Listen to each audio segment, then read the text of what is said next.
Mais Jean-Pierre Camus et Xavier Loriot l'ont retrouvé au musée Calvet d'Avignon. Oui, vous savez, il y a un truc qui s'appelle un fleuve là, qui partage le truc, qui fait que d'un côté il y a les bons, les bons ou les mauvais, souvent, de quel côté on se place du Rhône. Vous voyez ce que je veux dire? Le musée Calvet à Avignon qui a une très très belle collection de monnaie d'or. On a deux pièces comme ça qui sont au musée Calvet qu'on a pu identifier, c'est-à-dire que par des recoupements d'inventaire, il y a aussi un solidus de Valentinien Ier trouvé à Vieilleville, qu'on verra tout à la fin. Donc, les oreilles ne finissaient pas forcément tous dans le département, ils pouvaient passer la frontière et de l'autre côté. Je vous rappelle que dans le même genre, Villeneuve les Avignon, on a trouvé aussi un solidus, et en particulier dans la ville haute. Hein, je vous rappelle que Villeneuve, là on sort un petit peu du contexte, a été construite. Hein? Pourquoi elle a été construite Villeneuve les Avignon? Villeneuve les Avignon. Pourquoi? Parce qu'il y avait le roi de France qui voulait être sûr que le pape ne ferait pas de bêtises. Et on met un fort en haut et une armée prête à bondir sur Avignon s'il y a quoi que ce soit. C'est pour ça que Villeneuve a été fait.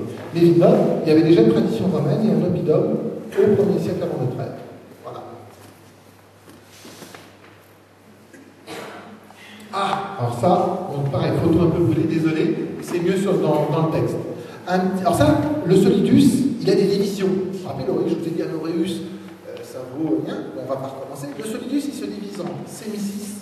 Il faut 2 sémicis pour un solidus, 3 trémicis pour un solidus, et 7200 louis de bronze. Alors un louis de bronze, ça pèse moins d'un gramme. Mais il en faut quand même 7200. Et là, on a un prémicis de Valentinien III, donc, qui a été trouvé aussi dans le département, et qui est aussi au musée Calvet à Avignon, donc c'est pour ça qu'il est là. Donc ça, c'est quand même intéressant. Donc, 2 mentions de trouvailles.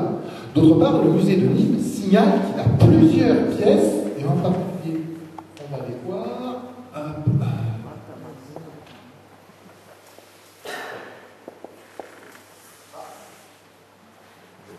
Technique.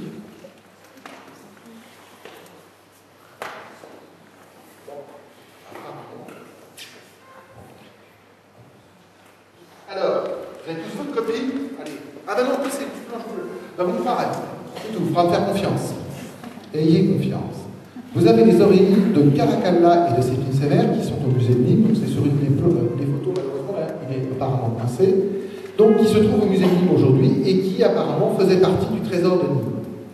Donc les pièces que nous avons permettent des fois de les, par recoupement et composition, par exemple quand on en empruntera, et c'est le cas par exemple de l'auréus de Pertinax, qui est au musée de Nîmes, et qui a certainement aussi fait partie du trésor de Nîmes de 1850, puisqu'on en parle, on dit qu'il y avait des oreilles rares de Pertinax et de Guy de Julien. Et en fait exprès, on a un Pertinax et un Guy de Julien au musée de Nîmes, donc il est fort probable que ces 2 oreilles soient des pièces qui...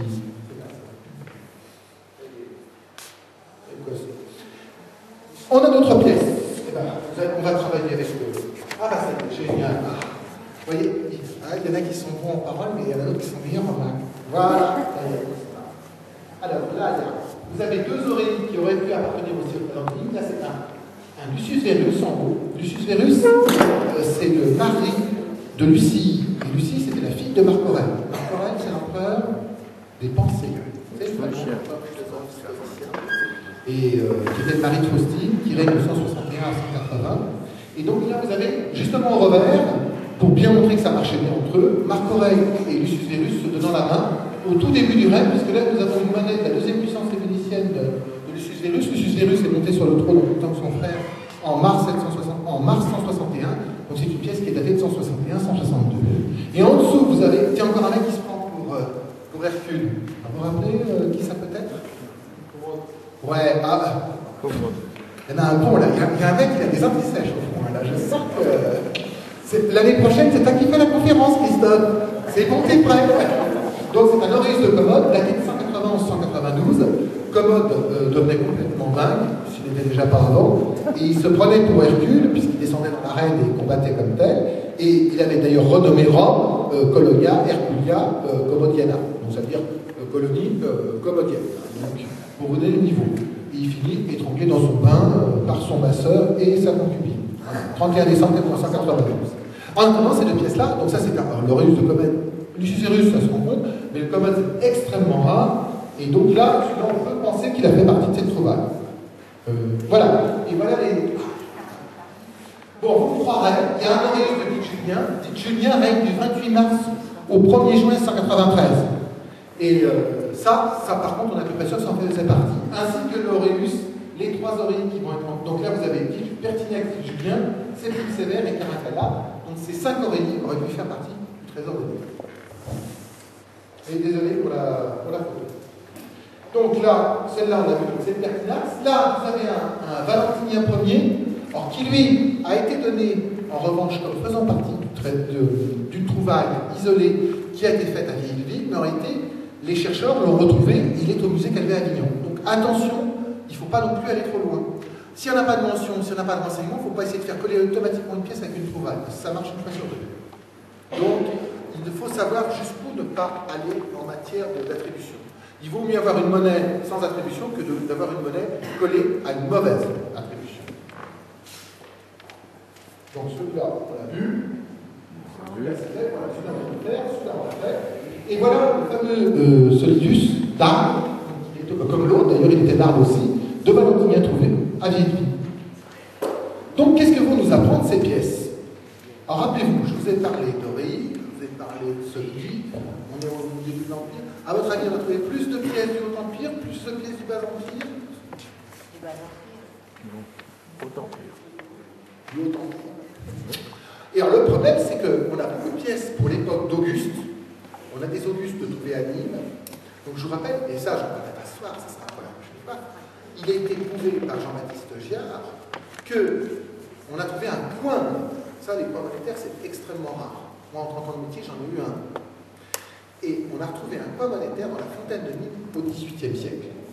Et un fait exprès, ce coin est rentré au cabinet des médailles, puis personne n'y a pensé. Puis un jour, Pierre le Gentilhomme, déjà cité pour le trouvaille de 1839, il prend le coin et il prend une pièce romaine qui est donnée à Caesar Augusta. Caesar Augusta, c'est en Espagne. Il regarde, le coin rentre dans la pièce, c'est carrément la même. Ce coin a servi à faire cette pièce. Ça, c'est le... Et 20 ans plus tard, Giard va prendre tout le dossier et va prouver qu'on a un atelier monétaire à Nîmes. C'est-à-dire Nîmes avait déjà un atelier colonial, vous connaissez tous. Ça aussi, c'est un sujet qu'un jour on pourrait aborder. Il y a que Michel Vérac qui fait vraiment le travail de fond sur l'as de Nîmes, mais c'est un sujet très important et on a dit beaucoup de bêtises. En particulier sur les pattes de sanglier. Vous savez, les fameux du pont de Nîmes, avec une patte qui a peut-être été recollée un peu plus tard qu'à l'époque romaine. Mais en attendant, donc, Nîmes est aussi un atelier impérial pendant une très courte période, de 19 à 16 avant Jésus-Christ. Donc, Eureka, si on a un coin, on a un atelier, on a retrouvé les oreilles d'Auguste dans le département. Non, ça ne colle pas. On n'a aucune trouvaille d'Aurélie ou de Denier, parce que ça va aussi frapper les Deniers, de Nîmes trouvée dans le département du Gard. Donc là, il reste un petit pan d'histoire à réécrire. En revanche, donc, Auguste, oui, on a trouvé plusieurs pièces en particulier de l'autre atelier.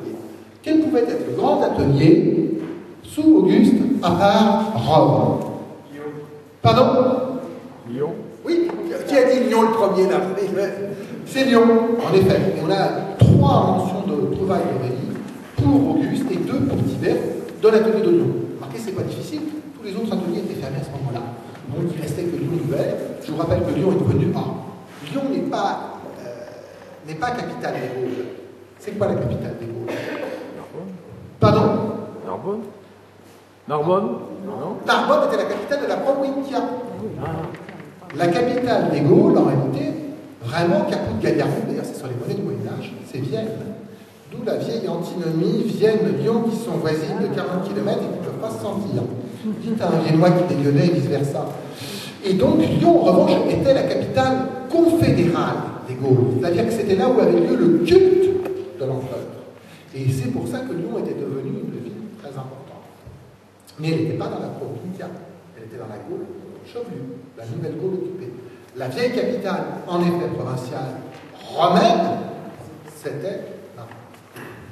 Donc on a trouvé des oreilles pour Auguste et pour Tibère, et puis ensuite on a des oreilles pour Néron. Et Néron, de toute façon, c'est l'empereur le plus courant en or.